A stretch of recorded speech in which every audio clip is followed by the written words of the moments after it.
Welcome to the New Jersey Association for College Admission Counseling College Fair. My name is Jasmine. I'm going to serve as a facilitator for our session today. Before we get started, I have a few housekeeping announcements. The first announcement, your camera and microphone are off, so our presenters are unable to see or hear you. Second announcement, you can use the Q&A feature in Zoom to type your questions to our presenters at any point throughout our session today. Third announcement, this is just one of a few different sessions that we're offering, so feel free to visit our registration site to sign up for additional sessions. And finally, this presentation is being recorded and you can access that recording at tribescan.com/New Jersey. With all that said, I want to go ahead and turn it over to our presenters. Hi, everyone. Thanks so much for joining us today. You have the Amanda Dream Team right here. We are going to crush this session and help answer any questions you guys have about finding the right major, because it is a big decision to make, and we want to help make it as easy and streamlined as possible for you. So I think what we're going to do is I'm going to just introduce myself a little bit, talk about the institution I'm coming from and the different majors and services we have to help you find that major. And I'll pass it over to my colleague Amanda to do the same thing. And then we're just going to open it up to like a Q&A thing. We really want this to be a discussion, super casual, informal. We're real people. We're here to help you. And that's kind of how we want to roll this. So again, my name is Amanda Marks. I am the Assistant Director of Admission here at Rowan University. We are located in the wonderful South Jersey area in Glassboro, about 20 minutes outside of Philadelphia. So if you are familiar with the New Jersey area, we are a state public school. At Rowan, we have about 90 different academic programs, so there is definitely a major for everybody here. We have everything from engineering to business to education, psychology, sociology. I mean, the list goes on and on and on. I would say our top programs are really anything under that STEM umbrella. We're a very, very strong STEM school with a really strong emphasis in engineering. It's kind of what we're known for right now. We are ranked nationally. I think we're the 19th. Top 19 for our undergraduate programs. So we have everything from mechanical to electrical, chemical engineering, really anything you can think of, we do offer in terms of engineering. We also have a really strong interest in like the pre-health field. So at Rowan, we do have two medical schools. Both of our medical schools do offer 7-year med programs, so that's always really sought after here. It is very competitive, so because it is super competitive, a lot of our students who are interested in the health field do like a pre-med track with us, and I say that term loosely because we don't have like a pre-med major, and I'm sure a lot of schools don't have pre-med as an actual degree program. What we have is a pre-health profession concentration. Definitely a mouthful to say, but what's really nice is a lot of schools are going to have these concentrations and minors, and we call them CUGS, Certificate of Undergraduate Studies, which you can add on to really any program. So you can get a really nice mixture of interests to really form a major that interests you. So for all of our pre-med students, they would add on a pre-health profession concentration to any program we offer. The preferred pre-med program is cellular and molecular biology. So they would typically go for that major and then add on that pre-health concentration to then get that pre-med major. In addition to, the medical field, like I said, psychology is always popular with us. We actually have two different options for psychology. We have psychology, which is Bachelor of Arts, and then we have psychological science, which is a BS, Bachelor of Science. The main difference between the two is your Bachelor of Science, so psychological science, is going to be way more lab driven, more like neuroscience type of stuff, where your BA in psychology is going to be more adolescent psychology, a lot more literature that you're going to be reading, really there to prepare you for graduate school.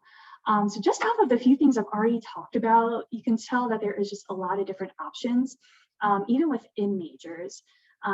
So what I'm going to do is I think I'm going to pass it over to Amanda before I get like too far into my whole spiel. And then we can kind of talk about and break down, that even if you're majoring in biology, that doesn't mean you're going to be limited to biology for the rest of your life. Or if you go for business, that doesn't mean you're only going to be able to do business for the rest of your life, because I know that was something I was super concerned with when I was in your shoes, and I'm sure it's a concern with other students too. Awesome. Thank you, Amanda. So my name is also Amanda. I'm Amanda Barwise. I am the Director of Undergraduate Admission here at Chatham University. So Chatham University, I'll just tell you a little bit about who we are, kind of orient us, talk a little bit about our majors, and then we'll shift gears back into how you pick a major, how we support you in those choices. So a little bit about Chatham. We are located in Pittsburgh, Pennsylvania, which is approximately a 5 to 6 hour drive away from New Jersey. I can also tell you that you can take Amtrak right from Pittsburgh into Philadelphia, and from there hop on the PATCO to join up in any of the cities in South Jersey. I can say this with some authority as someone who is also from South Jersey originally. Big fan of New Jersey, strong representation there. But to tell you a little bit more about Chatham, as a university, we actually have 3 different schools from which students can select majors and programs. We have our SASB school, which is our School of Liberal Arts and Sciences. That's where you'll find everything from business to psychology to biology, data analytics, arts management, applied data science, all of that good stuff. Secondly, we have our School of Health Sciences. This is where you'll find students who want to go into healthcare services or health sciences as their major. And then thirdly, you'll have our Falk School of Sustainability and Food Science or Food Studies. Our Falk School is probably one of the things that we are most well known for. Chatham has an incredible history for sustainability and environmental education, dating back to one of our most famous alumna, Rachel Carson, who graduated from here and wrote Silent Spring, which was a really formative work in informing how we understand sustainable action, how we understand environmental science. So while all of our programs are wonderful and great, I think sustainability is definitely one of the things that we are most well known for. From here, I actually want to transition a little bit into how we support students in deciding on a major.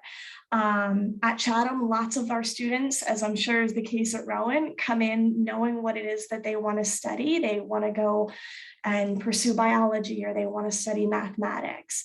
But lots of students actually come in undecided. In fact, one of my favorite statistics to share with students is that the #1 intended major for first-year college students is, in fact, undecided. I really love this statistic because I think it really shows the fact that you'll find plenty of students who are excited about a major, but you will find many more who don't know what they want to do yet. And I think you'll find at both of our institutions, as with many institutions across the country, we will not make you decide what you want to study before you come here. And in many cases, we'll give you lots of flexibility to change your major, right? And discover something along the way. So maybe actually, Amanda, if you want to speak a little bit about to how you at Rowan advise students who don't know what they want to study, what is that first year experience like? Yeah, so kind of going off of what you mentioned too, like, undecided, it's okay. At Rowan, we have an exploratory studies program, which is our undeclared program. And what's really unique is that it's structured. So if you apply exploratory studies, you're going to have an academic advisor who's kind of like a high school counselor sit down with you and say, hey, what are you interested in? You can then say, hey, I'm interested in marketing and advertising. I don't really know the main difference between the two, and I want to dabble between the two programs. And this really allows you to have that flexibility to bounce between the two programs to see what the best fit is. I know at our school, and probably most schools, you don't have to declare a major until the end of your first semester, sophomore year, or even at the end of your sophomore year. So you have plenty of time to kind of figure out what that best path for you is. But if you were to come to me today and say, Amanda, I don't know what to study, what should I put on that application? I would definitely have a conversation regarding what are your interests? What classes are you taking out in high school that you're really enjoying? Because if you think about it, when you come to college, you're going to be majoring in something that's going to project you for the rest of your life. I know that sounds really daunting right now, but you definitely want to be happy with your decision and you want to enjoy what you're doing, and definitely have that trajectory to succeed in life after graduating, because that's the whole reason you're coming to college, is to get that education, which will hopefully lead into a job. So I'm a great example. I had not a clue what I wanted to do when I grew up, still don't, but I knew that I want to keep it broad enough so that I could be adaptable to a lot of different careers out there. So I chose to go for communication studies. And the program taught me how to read well, write well, speak well, listen, just be a really effective communicator. With that program, I was able to get a job right in advertising right out of college. And then I eventually made my way back to college, into college admissions, which I get to do all of the great things, and I get to use all the skills that I learned within my program. So, between having a conversation with me, and then doing a little soul searching, there's a lot of great resources out on the web. So I'm pretty sure, Amanda, correct me if I'm wrong, I'm not sure if College Board still has like a cool, didn't they used to have like a way for you to plug in some interest and it would spit out like a program that maybe. Yes, I don't know if they still have it or not, but that's if they don't have it, plenty of other websites do for free also. Like, don't ever pay for something like that online. Like, you should be able to find a free version.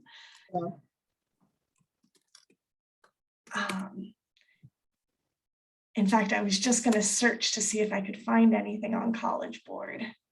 Yeah, I may be dating myself because this was like when I was going through the cycle. I graduated high school in 2011. So back in the day, they had resources like that. So I'm sure they still do. And if College Board doesn't, there's definitely resources that your school counselors can provide. They're also a really great resource in just talking to somebody and talking through your thought process. Because again, this is your process and your process is not going to be the same as your friends, and that's okay. I know a lot of students want to, go for business because all their friends are going for business, but again, this is your education and your future, and you want to make sure that you're going to be happy in the classes at the school you choose. So there's definitely a lot of factors that go into it. Yeah, I think you bring up a really good point in terms of peer pressure and structure. Like, if I feel like so much of high school is a prescribed curriculum, and in some ways that's a really good thing, right? It's meant to give you a foundation. It's meant to give you a baseline set of skills that can carry you into a variety of different fields, whether it's college, whether it's a job immediately after school, whether it's something else entirely. It's meant to give you that foundation. But I know a lot of students experience some pretty strong feelings about those classes. Maybe they really hated math. That was my case in high school. But when they get to college, it's this opportunity to discover how to learn something in a different way. I've worked with so many students who thought that they hated science in high school and took an intro biology class or took a geology class in college and discovered that they didn't actually hate science. They just maybe didn't have a teacher that they resonated with, or didn't have a chance to really learn the material in a way that they were able to there. College also gives you the chance to be exposed to different kinds of classes, different kinds of social sciences, different kinds of sciences.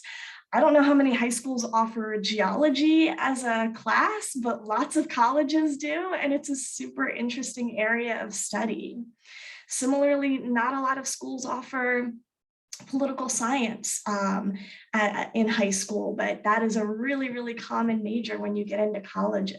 So I think it's really important to rest assured that even if you're not loving all of your classes in high school, that's okay. You're gonna find something, and you might find something that surprises you in a way that you weren't expecting. Yeah, and kind of going off of that too, because there's so many options, a lot of schools, I know at Rowan, I don't know if your institution does it too, but we have a very general education, like first 2 years. You're going to be taking general math courses, general science courses, general English courses, and this could be another great way for you to pinpoint what your interests are. And a lot of our majors also have free electives too. So some students will use those free electives very early on to help figure out what they may want to study. So if there's a geology course that you've never taken in high school, but you're like, I think this may be pretty cool. You have the flexibility in college to dabble and take courses in wide varieties of different programs. And like I said, a lot of times you don't need to declare your major until sophomore year. And you can change your major as many times as you want. You are not limited to how many times you can change your major. However, it may not benefit you to start changing your major junior year, senior year, because the courses you take may not apply to your new program. So if you are looking to change your major a few times, definitely consider doing it like freshman year, early sophomore year. And yeah, like I said earlier, there's academic advisors at every single school. Every single university you're looking for, I can confidently say 100% they will have an academic advisor that you will be assigned to. Go utilize this person. This is a person you can go to change your major, to talk about your courses. You have that support system really at any school.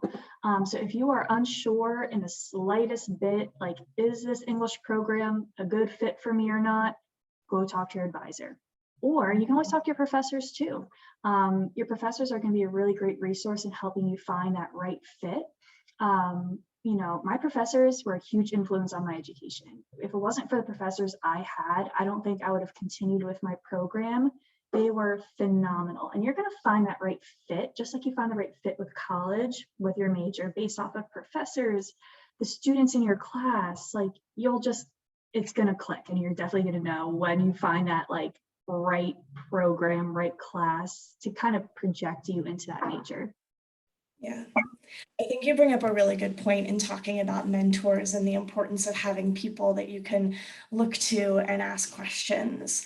As Amanda said, you're going to find at just about every institution there is some kind of academic advisor or academic professor or someone that you can go to ask questions about what you should be putting in your class schedule, what kinds of classes you can take to fulfill those gen ed requirements that most-ish colleges have in some way, shape, or form. At Chatham, our version of that is success coaches.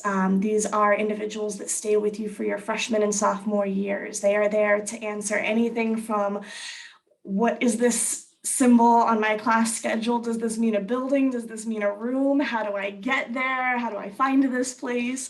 All the way through to asking about how to find tutors on campus, to registering for classes. They are individuals who are literally your personal success coach, to be there with you along every step of that process.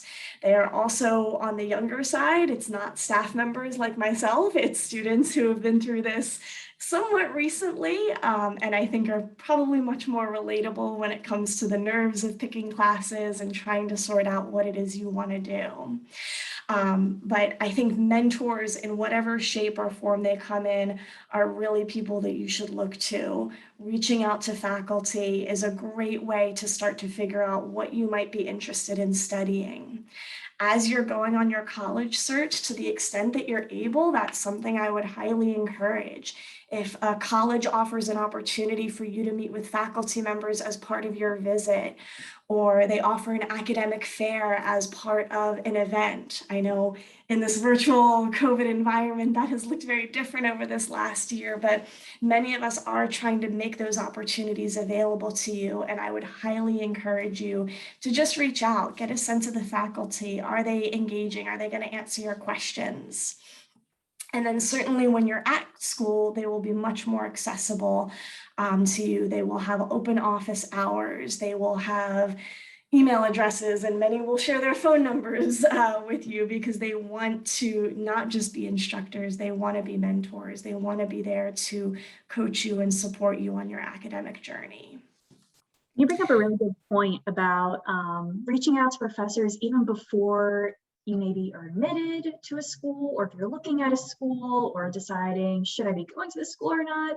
Reach out to professors. Their emails are on websites. So if you go onto any like institution website, you can go onto the department page. A lot of times they'll have either like a general department email or they'll have a department chair email. Reach out to that person and say, hey, what is your program like?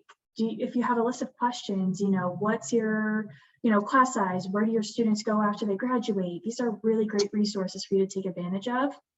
And also open houses. I mean, I can't believe I didn't even touch upon this. Open houses, academics are there. So you will have department heads, deans, academic breakout sessions. So if you are looking to go tour a campus, these are really great ways. And I think the most bang for your buck, because you are going to get that tour, you're going to get the admission presentation, you're going to get that financial aid session, but you're also going to have the opportunity to talk to those faculty members face to face and really hear about their program and what they have to offer. Can't believe I forgot about that. But I think it's a good opportunity now, maybe if you guys have any questions, you want to type it in the chat box, because we can just ramble on and on and on, but I want to make sure we're getting to the meat of what you guys are looking for. So if you want to take a moment to put any questions in the chat box, we'd be more than happy to answer them.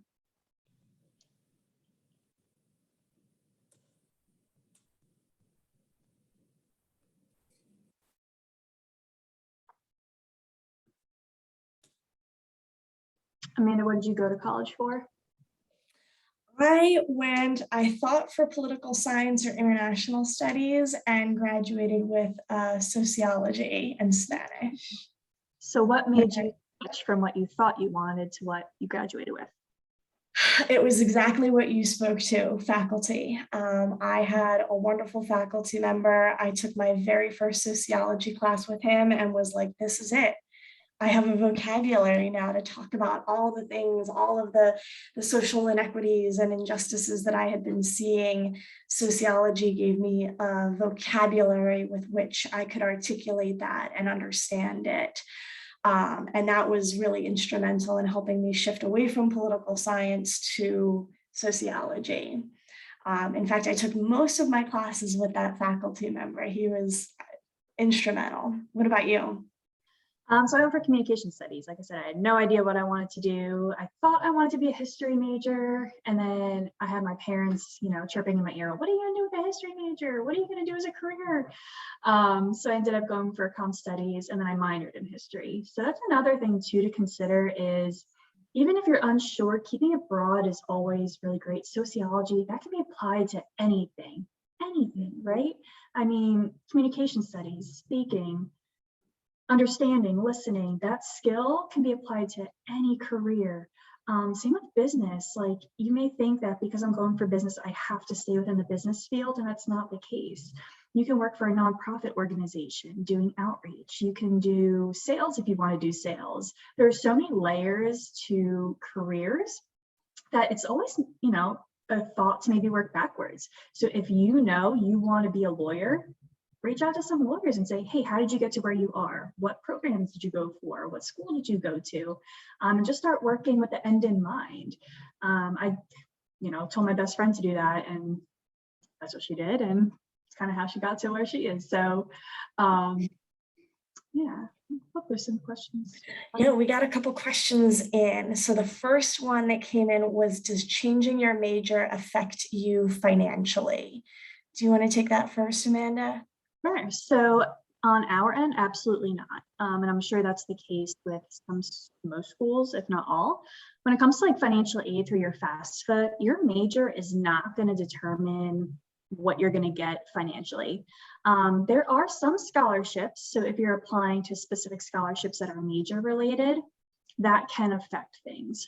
So it's always a good idea if you are looking to change your major to just double check with whoever is managing that scholarship, whether it's your financial aid office, the bursar, just say, hey, I'm considering changing my major. Will this affect XYZ scholarship? Most times, a lot of times on our end, scholarships and majors don't really correlate. So it wouldn't affect as much. What about you? Yeah, it's the same for us. I think the only time you might see that adjustment would be in a case where a student changed their major too late or later, and it doesn't so much affect their financial aid, but it might impact the number of credits that they are able to accumulate towards graduation, which I think is tied into this next question here, where in most cases, if you change your major in your first or second year in college, in most cases, you'll probably still be on track to graduate because those first 2 years are primarily made up of that college's general education requirement. Colleges call those gen eds lots of different things. They call them core requirements, divisional requirements, learning initiatives. Like, we have lots of different fancy labels for it, but in its simplest form, they are general credits across different disciplines that we want you to fulfill. That's what makes up the majority of your first and second year, and then adding in potential major classes as you discover that. If you change your major in your junior or senior year, that becomes a challenge, because by that point, maybe you've taken so many psychology classes and you want to change to art history. If you've not really taken a lot of art history classes, it's going to take you more time to fulfill those major requirements, which might mean that you're there for another semester, making it 4.5 years, or maybe even a full 5th year. It really depends on how different those majors are from the one you were pursuing to the one you were switching to, and how late into your career you're making that switch. That could impact how much longer you have to be there, how much of your financial aid you still have available to you. So as you get later into your college career, I would advise you to talk to your advisor to see what can be worked out. I think to the extent that we can, we try to be as flexible and supportive as we can, but sometimes if students discover something really too late, it might mean they just have to be there for an extra semester to fulfill those major requirements. Yeah. What about for you, Amanda, Rowan? Same thing. So I kind of want to piggyback off that too. Even though you may add on extra time to that theoretical 4-year timeline, if that's where your heart's leading you and that's where your gut's taking you, by all means, as long as you're aware of, you may be there extra time, there may be extra finances involved. If your heart is set on something, this is your life. You want to be happy for the rest of your life. So if that comes down to it, then, so be it. But yeah, I wouldn't recommend changing your major that late in the game for that reason. But like I said, you can if you want to. Does everyone get a personal advisor? Every school is going to do it differently. At Rowan, it is major specific. So if you are coming in as a biology student, you're going to have a biology advisor. If you stick with the same major throughout your entire career, you will have that same advisor. If you start off as biology and then change your major to psychology, you will now lose that biology advisor and pick up that psychology advisor. So it's just major specific for us, at least. And at Chatham, it's actually really quite similar. If you're coming in with a declared major, that is who your advisor will be. If you are undeclared, you work with our academic affairs office until you decide on what your major is, and then whoever that faculty member is becomes your advisor. Yeah. We also have like a university advising center. So it's like general advisors. If you just want to pop in real quick and ask like a general question, they can assist too. And I'm sure, again, most schools have something similar to that as well. I know some schools do faculty advisors. So like a faculty member will be your academic advisor. When I was in school, that's how it was. I had one faculty advisor, one of my professors from my major, who was my advisor for my time at Rowan. What are the best broad majors that can fit into many different careers? Well, I think you're talking to two really great people who, definitely have experience in that. Like I said, communication studies can be applied to anything. Law, I can go to law school if I wanted to. Admissions worked out really well for me because I get to talk to so many people and I love meeting people and chatting with people.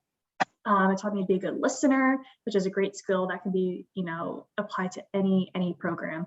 Like I said, I went right into like the business field after this, so I was able to do that.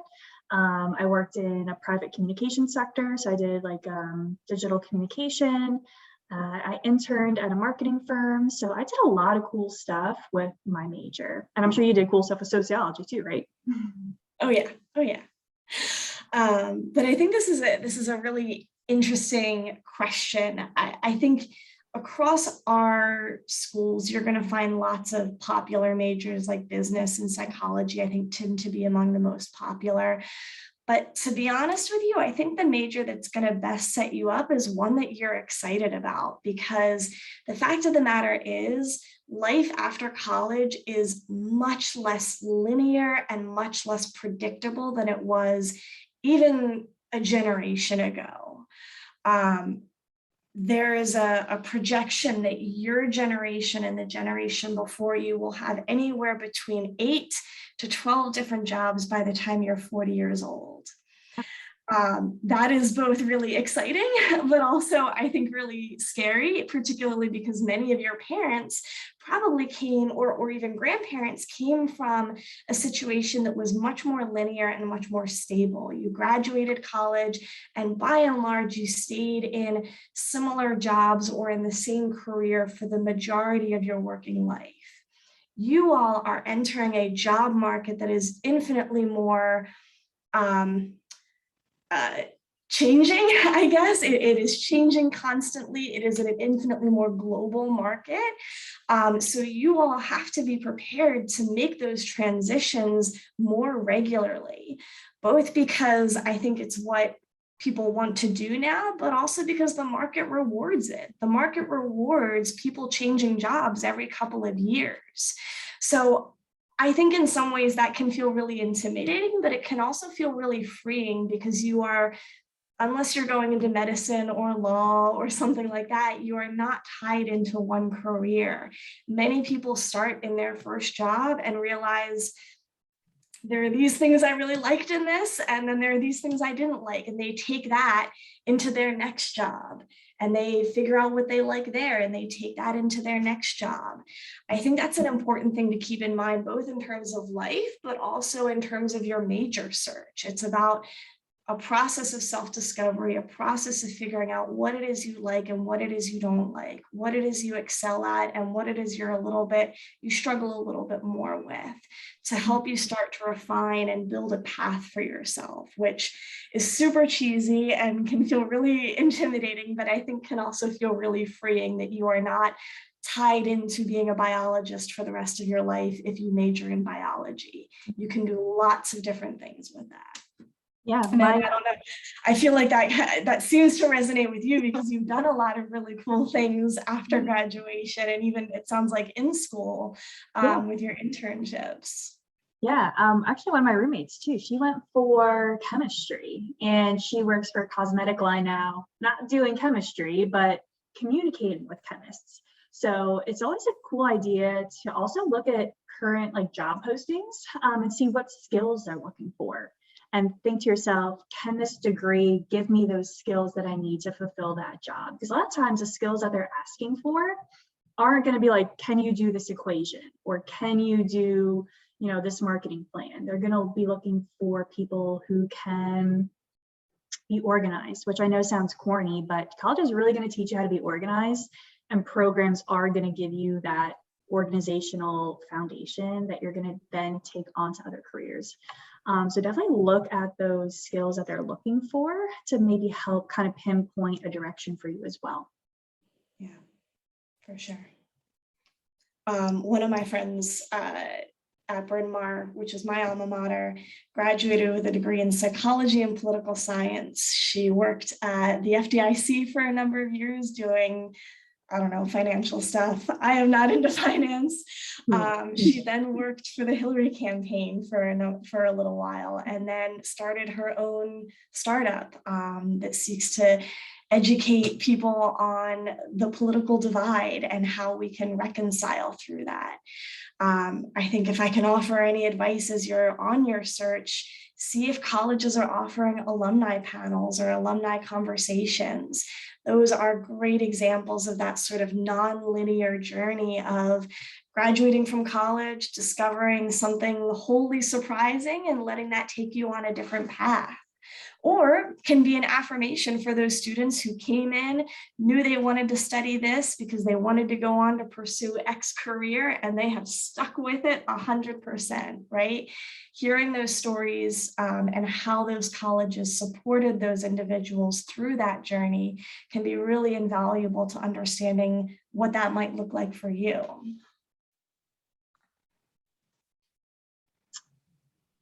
So I think before we, go ahead.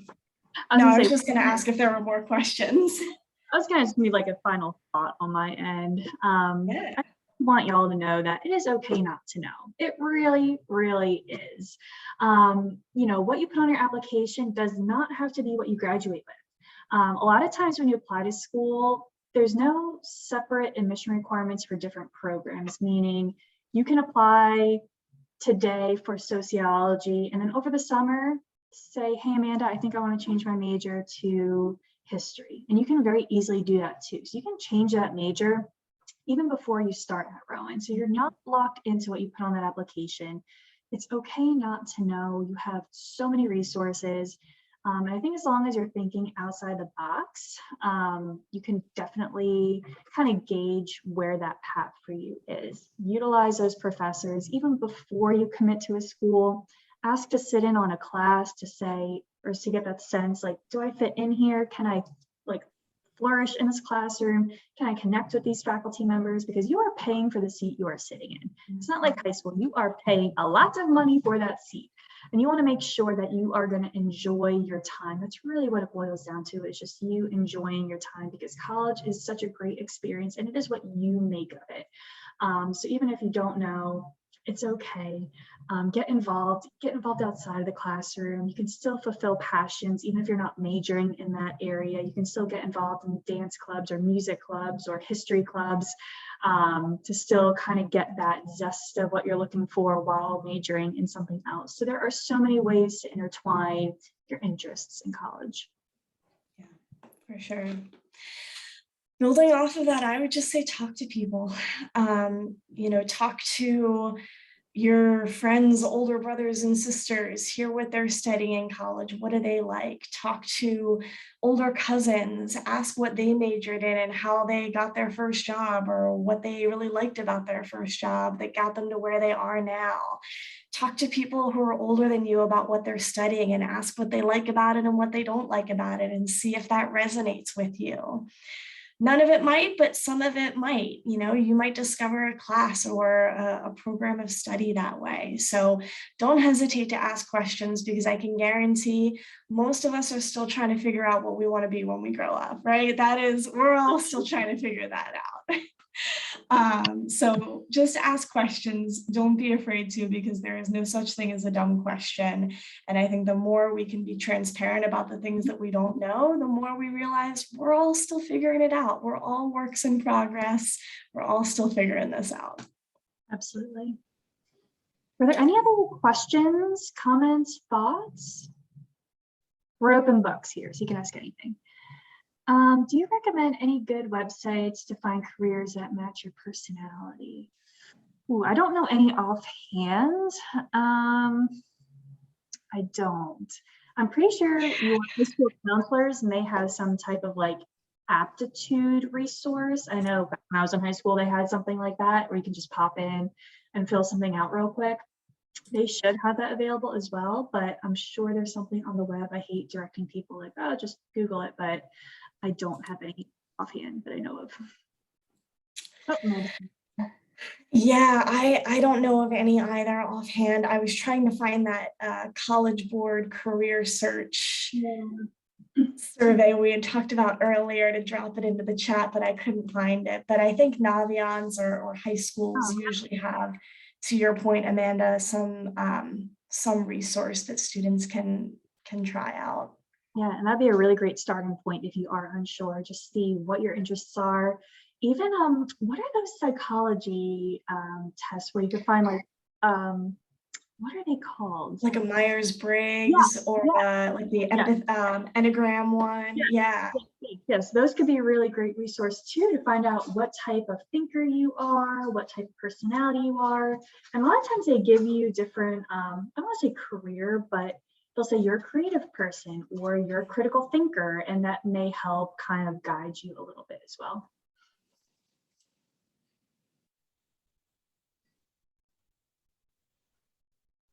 Any other questions?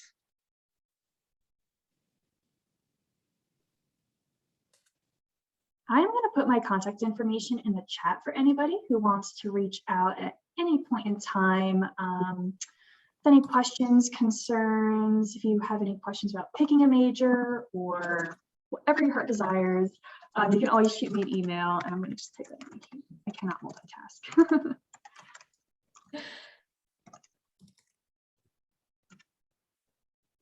Yeah, I'll drop mine in as well. Awesome. So it's so nice meeting you all today. I know I couldn't see all of your faces, but we had some really great questions come in. And I'm so glad you guys were able to join the session today. Yeah, have a great rest of your evening. Good luck with your search. Don't hesitate to reach out to us if you've got any questions. Have a good night, everyone. Thank you, Amanda and Amanda. Before we close, I do have a few closing announcements. As you exit from this Zoom session, a survey will appear. It's approximately 5 questions or so, but please complete the survey.